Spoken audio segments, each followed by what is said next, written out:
the American League wild card, which we got into a little bit with Russ Dorsey, is what we expected it to be in terms of 4 teams for 3 spots, and that includes whoever takes the seat in the American League West. So right now, Tampa in second place in the AL East.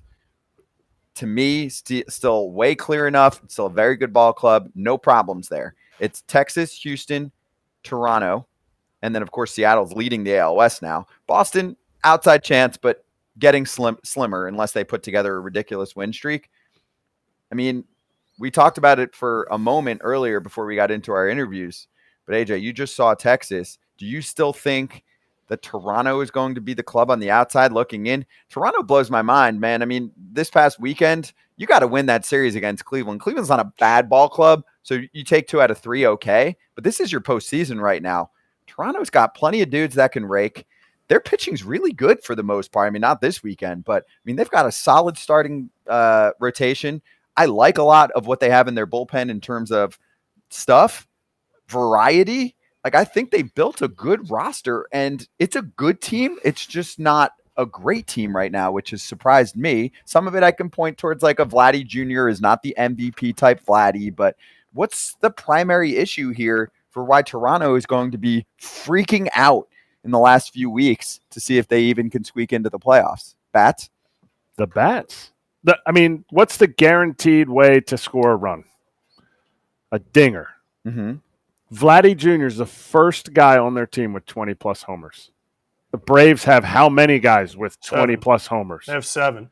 Wow. 7. That's crazy. Now, obviously, it's a huge discrepancy. The Braves are the best team in the National League, Dodgers, whatever there. But, like, you're talking about a team that needs to figure it out. They just could. They were like, we're going to fight, and then, whatever. Cleveland, here, Guardians, you take it. Oh, you're going to give it back to us? Okay. That game was back and forth. It was a standard day game at the end of a long stretch for the Blue Jays. I don't know how they can figure it out, and especially with this, I hope this Chapman stuff is not what he came out of the game for Saturday night. Seemed like it was something that he jammed his finger, and now they're going to get images of it. That is a huge loss. Bichette's injury didn't seem like it was that big of a deal, but you're banged up at the end of the year. So if you're coming out of games that you got to win, it's tough to play at your top level, and I think they're seeing it in the batter's box. And that's where I think the consistency of a lineup that I think should be much better. At the beginning of the year, I felt like they would be a lot better, and it just hasn't rounded out consistently. They'll go through stretches where they do, but not consistent enough. They scored 17 runs this weekend. Yeah. I mean, yesterday's a 10-7 loss. They lost 5-2 on Friday. They won 8-3 on Saturday. So you're scoring. I mean, that should win you a series. 17 runs in 3 days against the Cleveland team that can't hit and pitches pretty well. If I told you heading into the series, fair, Toronto scores 17 runs, what happens? You probably would say they grabbed 2 out of 3. And they lost 2 lost 2 out of 3. AJ? They're missing a piece. What that piece is, I don't know. They're missing something. And obviously Vlad's not having a great year. Chapman's having a great year. He's one of the highest rated position players available at free agency, hitter wise. He's having a great year. Bichette was he was getting hits, but he wasn't hitting for the power. Springer missed a bunch of time. Varsho they traded for hasn't done much. I mean, they missed Teoscar Hernandez. They missed Gurriel, right? 2 guys they got rid of because both those guys are doing okay. Alejandro Kirk's not having the year he had. And their pitching's been good, not great. Manoah getting hurt and not being able to – not getting hurt, but not pitching the way he's supposed to be pitching, I think has really been a huge loss for them. Gausman's been good. Everyone else has been good, right? Romano blew some saves. They went out and got Hicks. It's like, and I know he's your boy, Kratzy, but man, is Schneider on the hot seat?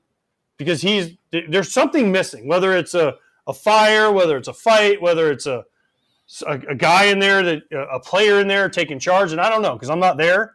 But there's something missing because going into this year, everybody was like, man, Toronto, this is a team that's got a chance to really take the next step and not only win the East, but possibly win the World Series. And now you look at them, and I'm like, well, they're not better than Seattle. They're not better than Houston.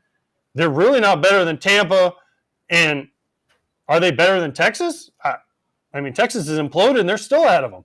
So, I mean, I don't know how they get in. Again, they might get hot, but man, it is not the year north of the border that many people predicted. And they have all the money in the world, too. I mean, they have a whole country. Rodgers has more money than anybody who owns a team. I mean, they can go out and get whoever they want.